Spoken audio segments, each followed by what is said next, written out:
Welcome to the Diverse Minds podcast, where we give you the tips, tools and techniques you need to be a mentally healthy and inclusive leader. Each week, you'll hear about a variety of topics linked to mental health, well-being and diversity that will enhance both your professional practice and personal well-being. Welcome to the 66th episode of the Diverse Minds podcast. And of course, it's the 16 days of action against gender-based violence, spanning across 16 days from the 25th of November to the 10th of December, which encompasses World AIDS Day on the 1st of December and, of course, International Human Rights Day on the 10th of December. The 16 days of action was started by activists at the inaugural Women's Global Leadership Institute in 1991 and continues to be coordinated each year by the Centre for Women's Global Leadership. Talking about sexual violence can feel like a big taboo subject, and we do need to keep talking about this at work. You might think it's not that common, but actually, in workplaces, we absolutely need to talk about domestic and sexual violence, how workplaces can recognise and support employees who are experiencing domestic and sexual abuse and what they can do about it. All businesses and workplaces in the UK have a legal obligation to assess dynamic risk, as well as support the health and safety and wellness of their employees. Organisations can and should be training everyone to recognise the signs, even in a remote situation at a distance, and support those who witness and experience domestic and sexual violence and create a culture where it's okay to talk about these subjects. And here are some statistics to put the topic into context. And no doubt these statistics will have changed during this year, during the pandemic, but 1 in 4 women are affected worldwide by domestic violence during their adult lifetimes. 58% of women who experience abuse miss at least 3 days of work per month. 2% of women will lose their jobs as a result of domestic and sexual violence. 5% of men experienced domestic violence in England and Wales last year, that's actually 2018. And 75% of people who experience domestic violence will actually be targeted at work. And the annual cost to companies is thought to be around 2 billion. And that's to say, through lost productivity, through staff being ill, through them being unwell, potentially legal and court cases, and if they're not supported, how workplaces may lose money through that. But that shouldn't be the focus, of course. The focus needs to be on the member of staff. And as I mentioned, I'm sure these stats have worsened or the gap's been exacerbated due to the COVID-19 restrictions, the underfunding of specialist services, and culturally sensitive and appropriate support. So to join me this year in talking about this further is Manny Hare. Manny is a freelance ghostwriter. She has set up her own business, writing books for others and sharing their stories. Manny is a northerner, now living in the Midlands for the past 3 years, and she's very vocal about issues that affect South Asian, particularly women, and the issues South Asian women face in the community. Manny had an arranged marriage and experienced sexual abuse and depression. She's very open and very candid about her journey. Having networked extensively in Birmingham, she is now a trustee for RSVP, which stands for Rape and Sexual Violence Project, based in Birmingham. And she's a newly appointed committee member for the Asian Business Chamber of Commerce, which is how we met, and she worked there up until a year ago. And the last 8 months for Manny have been a real roller coaster. She's been made redundant, landed another job during the pandemic. She then quit that job to pursue full-time writing, and she's also now just been offered a role with Solihull Council, helping high street retailers through the crisis.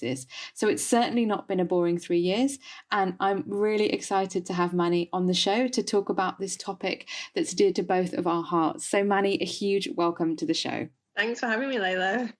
No worries, because you have been through quite a year. So how are you now? How is your writing, your business, and also how has it been helping high street retailers during lockdown 2.0? Yeah, I have had a bit of a turbulent year. I think somebody asked me, I had a catch-up call with somebody this morning, and they asked me how my year had been, and taking away some of the mental stress that I've had. Luckily, I haven't had anyone near me who's been affected by COVID or passed away or anything like that. So in a nutshell, my year has actually been pretty good, considering I lost my job, got another job, left it, and then got this job at Solihull Council. And my job is part of the whole reopening High Street Safely campaign and funding that they have. It was going out to retailers, speaking to them.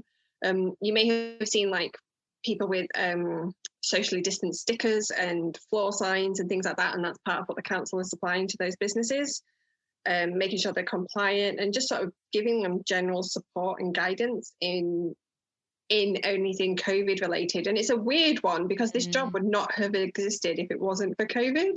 So it's almost just like, I'm grateful, but also it's come out of something that's been horrendous for the whole world, if that makes sense. Yeah, but Manny, it absolutely has. But Manny, you are the queen, I think, of turning around, negativity into something really productive and something actually quite beautiful. And, thank you so much for your time, because we're going to be talking about the 16 days of action for sexual violence. And so one of the things I wanted to ask you was, what do the 16 days mean to you, especially given that you've been really open about your own journey and what's happened to you? Yeah, I think, like you say, I've been very open about my own journey from when I was married and going through marital rape. But it's a weird one. So for me, while I have shared this story, it's not a story that I share very often, if that makes sense. I'm probably more prone to supporting the voices of people who have suffered. And I tend to talk more about the mental health side of things, because I think what happened to me had an impact on my mental health, and finding out what my triggers are. So sometimes for me, it's not necessarily about the act, but what happens after, and people getting that help and support that they need. And I've had a very turbulent time with triggers over the last 3 years, and stuff that I'd buried for a good decade that came to the surface. So I'm quite vocal. You said some really nice things, so thank you for that. But it's weird. Like, I don't think I'm anything particularly special. I guess if there's something to be said, I say it without fear of retribution. And I wonder if that's part of growing up away from a group. I guess growing up outside of the South Asian community, where I didn't feel like I would have that judgment passed on me if I said anything. There was some judgment. Obviously your parents, they'll raise you in a certain way and they're a little bit strict. But I think once I left him and I started to go on my own path and I created a bond with my parents, I was a bit more vocal about how I felt, about things that bothered me, about injustices that I'd seen. And actually writing my blog, I think, helped a lot of women. Whether they came forward publicly or not, that wasn't the point. But the fact that they felt that they could reach out to me because I could understand what they had been through themselves. And it was so sad to hear from women who had suffered what I had suffered. But they stayed with their partners or their abusers for this expectation that you have to just kind of get on with it in the South Asian community. And I know not everybody is like that, and it just causes issues. And I guess for me, I guess I felt liberated. Like I finally found my voice and I was finally telling my story the way I wanted to tell it, without being dictated to, without having to. I guess I just stopped caring about judgment from people who knew me.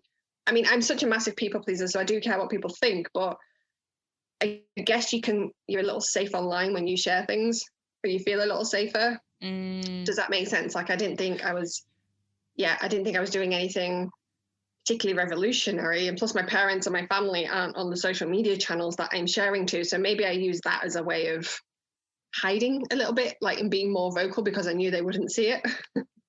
That's fascinating, and I hear you as well, because I didn't grow up in the South Asian community at all either, and I think as lonely and as horrible as it was at times, experiencing what we have, and I don't know about you, Manny, but sort of very subtle and not so subtle racism that I experienced. But it does mean that you're not sort of beholden, and I'm going to use the word beholden in the same way. So that thank you for saying that.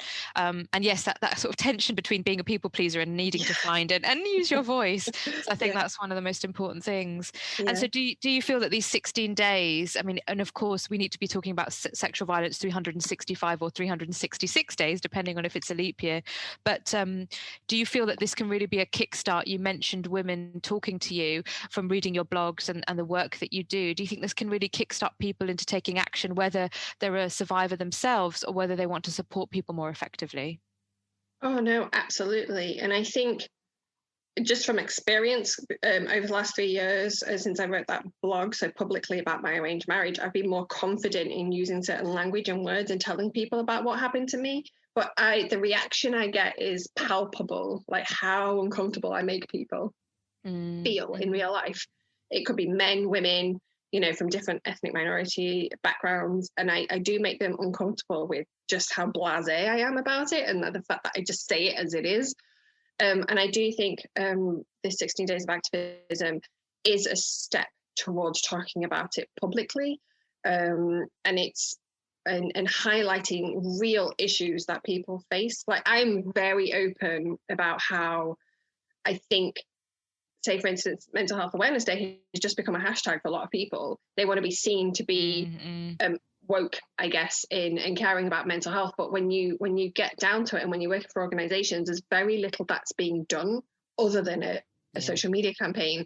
And I guess first step is awareness, and social media is great for that. But sometimes you don't want to be a keyboard activist, and you need to take that next step to actually make a change and open dialogue. And yes, it's uncomfortable and it's horrible, but so is life, and people are actually going through this. So no matter how uncomfortable it makes you feel to hear it, somebody has lived this, and I guess you just owe them that respect to listen to them and be open to conversation, no matter how uncomfortable it makes you. Yeah, and that's the thing. Last year, so Katie Russell, who works for Rape Crisis England and Wales, and is also one of the founders of Sarsville Sexual and Rape Crisis Violence in Leeds, she said exactly the same thing. She said, you don't know what to say. We don't always have the words, but it's about that listening. And one of the reasons personally, I don't have evidence for this, but that I think rape crisis charities in the UK do not receive enough money is because of the word rape. Yeah. Because people find it gross, they find it icky, they find it uncomfortable, they find it unpalpable, they find it unbelievable, or whatever other reason there is, and just how underfunded they are. Oh no, absolutely. And it's the same with RSVP. Luckily they're okay this year. They've got a lot of funding. So RSVP is the Rape and Sexual Violence Project, a local charity in Birmingham City Centre that I'm a trustee of. And they've been okay throughout the pandemic, but we know how hard it has been for them, the counsellors, and obviously trying to reach the people that they support and need that help and guidance.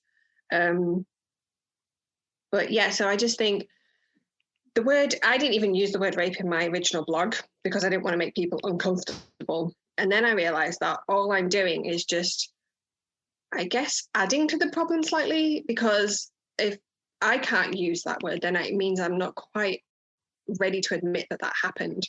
And also it just means that I feel like then I'm protecting other people from the horror of that. And at the end of the day, if you don't use the language for something that's been done, then you're always just going to be like walking on eggshells and walking and talking around the issue as opposed to dealing with it head on.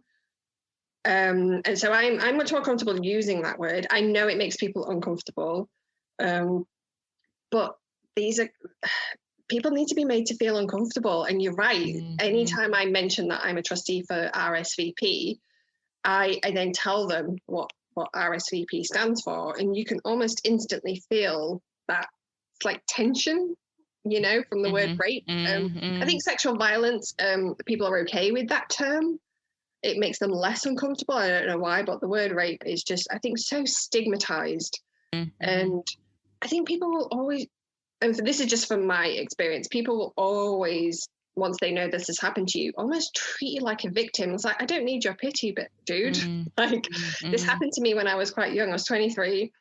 I have managed to deal with it. I don't see myself as a victim, or maybe a survivor, yes, but I just don't see how you finding out about it now is going to have any bearing on what it has, on what it means to me. Does that make sense? Like, yes, it's new for you to hear about this, but I've lived through this for the last 14 years. And I'm okay with it. I'm just telling you something in black and white that this happened. I'm not going to pussyfoot around the issue just to make you feel comfortable. Because I think that then just delays the conversation that needs to be had around, people who have been through it. And it delays that open dialogue that we need to have with people, with businesses, and with support groups, and definitely with charities who need that help.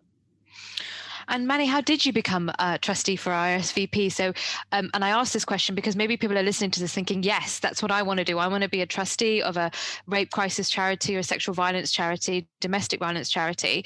Did you apply? Like, what was your route in to become a trustee? And how's the experience been for you? So my route was quite organic. I was at a networking event when I worked for the Chamber of Commerce. It was a nice sunny day, and I met a trustee for RSVP. And since I'd moved to Birmingham from up north, it was kind of something in the back of my mind I wanted to be a part of. I wanted to find out more about charities in the local area, specifically around rape and sexual violence. Because Carmen Ivana had contacted me from up north when I wrote my blog, and I wasn't ready yet to be involved in a very physical sense.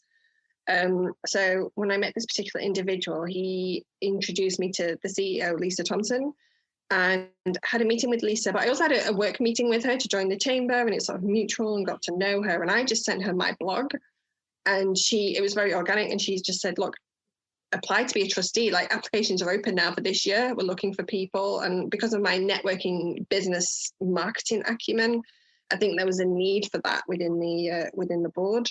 And it was just, I applied for it. It was quite organic, got invited to the AGM, and then a couple of board meetings where you then, you're almost like voted for them if they want you on the board or not. And it's been a good experience. I think I've learned a lot. I'm definitely getting to know more about the charity and like the inner workings of what it's like to be a board member, and just connecting with them and able to help them sort of see things in a different way. I sort of encouraged them to join organizations, to apply for awards, so businesses were aware of them, because funding can only last so much, and if you're not guaranteed funding from other sources, then do network with businesses so they can help you and get your name out there. And they've been around for 40 years. And I helped recently, I think at the beginning of the year before lockdown, we were recruiting for new trustees. And that was quite fun. That was quite nice to be part of, and just little projects and things that we're doing on the side. And I guess for me, it's just a learning experience. And I've shared my story with them. Lisa reached out to me to see if I would be happy and willing to share my blog on their website. Which I was more than happy to do. I'm much happier to share my story when it's in written format than as if I was to go on camera and share it, because I'm still a little uncomfortable with that. But that's more to protect, I think, my family than anything else. Yeah, but you're also a writer, so I'm not hugely surprised to hear that. Whereas for me, this is why I'm so into the podcast, Manny, because it's all about the voice, and I don't have to write, and that's why people like me use my words. People like me need people like you. And then thinking about diversity of trustee boards as well. So we, I don't know if you're familiar, but I followed #CharitySoWhite, and there's been a lot of discussion, particularly following this particular movement of Black Lives Matter in June 2020, and thinking about mental ill health that as a result of sexual violence, rape or domestic violence, and culture. And we've been talking a little bit about from our South Asian backgrounds, even though we're South Asian, we have slightly different cultural backgrounds. But what do you think are the biggest challenges for South Asian women in accessing support, and even South Asian men who may be in a same-sex relationship? And they are survivors of any kind of sexual violence. I think for me personally, I think more and more people are coming forward, but not as many as I guess we would like. And the other thing is, I think from a personal viewpoint and what I believe is that we are so conditioned as South Asians just not to talk about anything and just to internalize our trauma, that reaching out for help is not something that comes easily or naturally to us. Yeah, I'm a massive speaker and talker, and I will rant on Twitter like there's no tomorrow. But it took me it took me over 10 years to get help counselling for my trauma. And people deal with it in different ways, but I genuinely do think that it comes with this internalized, don't speak about it, this whole nazar nalak jai, don't get the evil eye if you talk about it, then bad things will happen. And I just think it's all these weird superstitions and conditioning that we had as children. And I think this has just been passed down from generation to generation. I think slowly my generation is maybe breaking out of it, but then I don't think it's people breaking out of it fast enough. And there's almost like this shame of getting help. It's almost like, well, it's happened now, just put it behind you and move on and deal with it. And then that just, I think, just leads to problems further on in your life if you don't talk about it and deal with it. And as someone who has trust issues myself personally, it took me a long time to find someone I trusted enough to to speak to. I mean, the people who follow me online will know that I am quite vocal about how I feel. I wrote a post around BLM about how South Asians are quite I guess hypocritical when it comes to supporting that movement, especially when within our culture colorism is a huge thing, and we also have been raised not to mix with Black people. Like, that is just how some of us have been raised. Like, you can be friends with them, but you can't marry them or mingle with them or do anything like that. So I just found, and so I talk, I'm happy to post stuff like that, but there is this element of like, oh, maybe you shouldn't say this, you know, so-and-so is not going to like it, or this organization's not going to like it. And I just think, you know what, I really don't care. If it needs to be said, I'll say it. And again, I'm a writer, so I can write it in a way that will sort of, you know, hit home, get my point across, and hopefully, because I'm quite an emotive writer, so hopefully get that emotion across as well.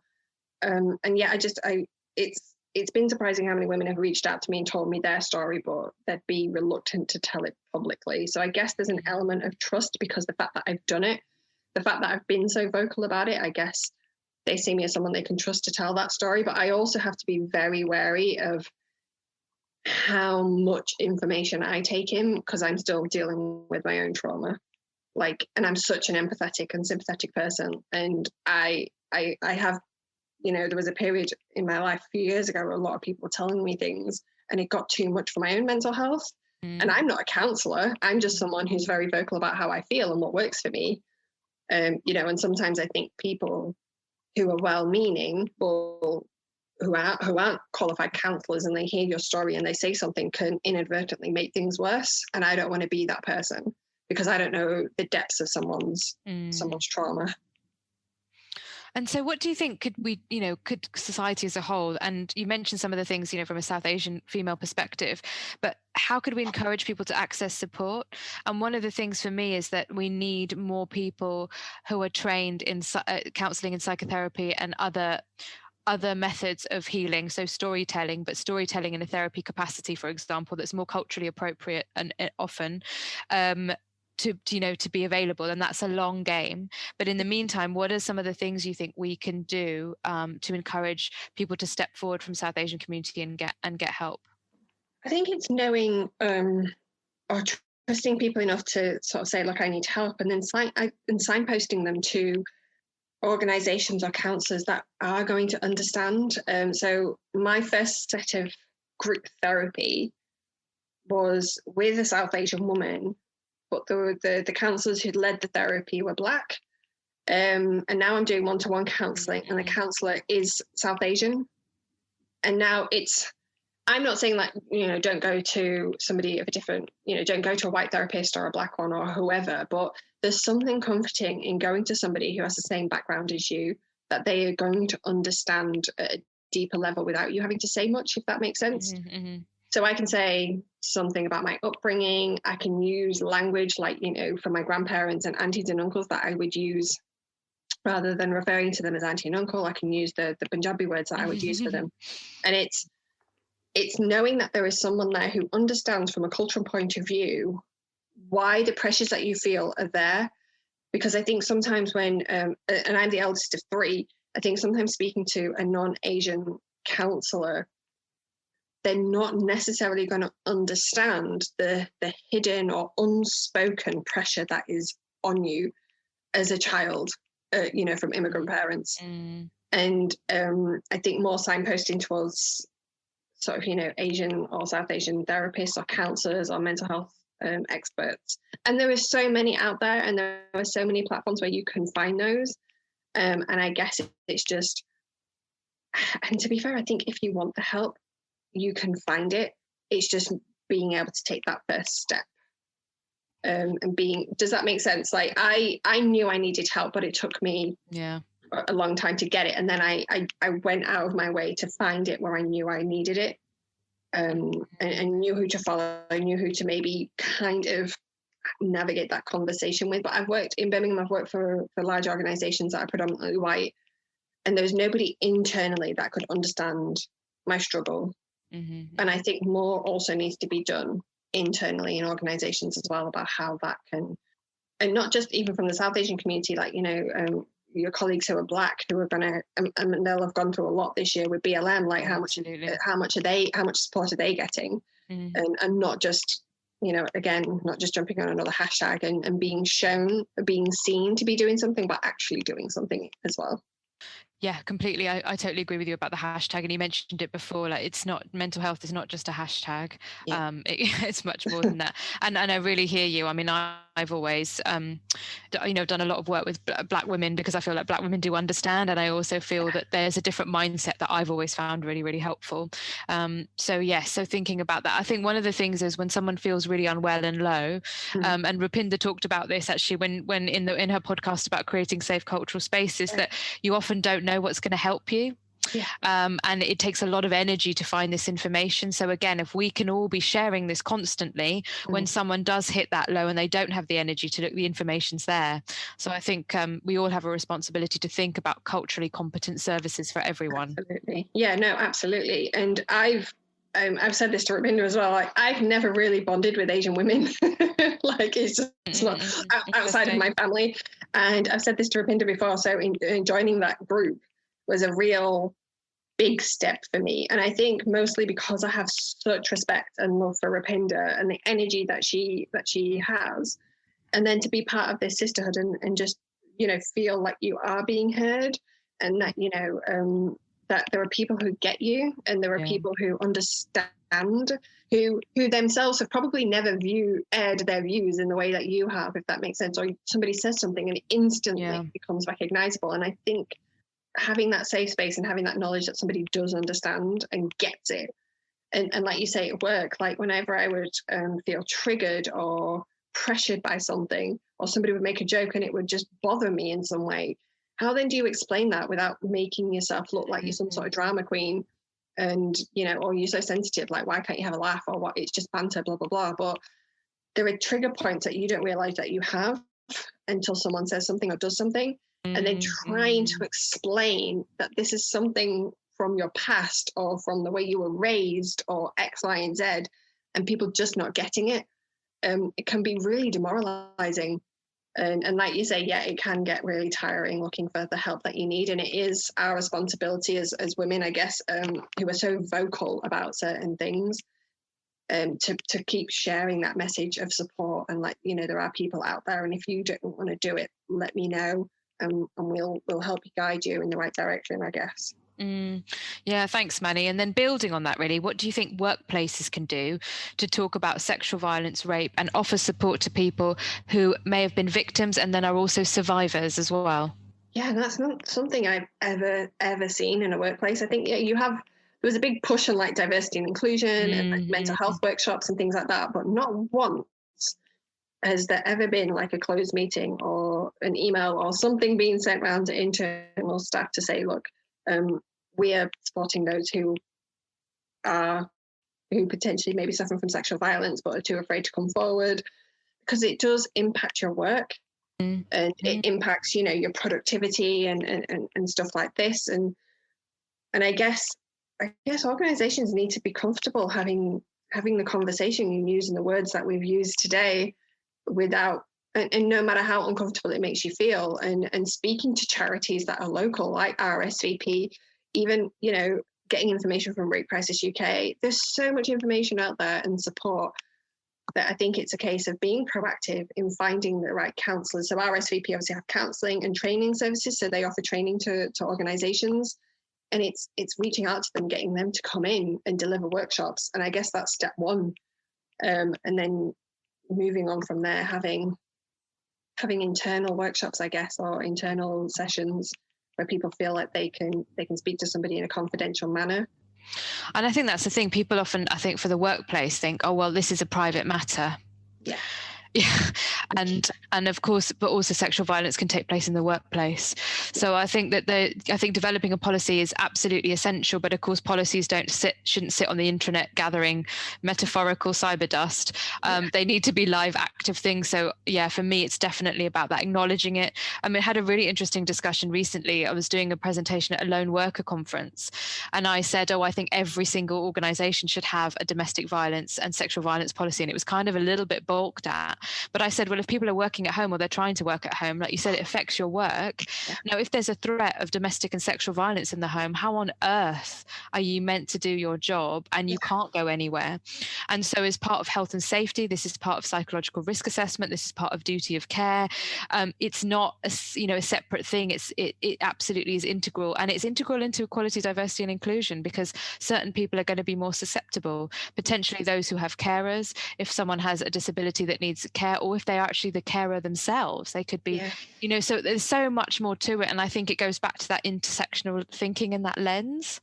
Yeah, no, absolutely. And do you know, it's weird, and I don't know if it was because I knew I was doing this podcast with you today, but I was thinking about my own experiences of, I guess I would say, sexual harassment at work from when I was younger, and you almost laugh it off at the time, because you're almost like, well, who am I to go and tell somebody? Like, it'll be my word against theirs. And then I was just like, and then in my head, I started making a list of the encounters that I'd had with men that had made me uncomfortable. I'm like, Jesus. And I didn't even think I'd been subjected to it that much.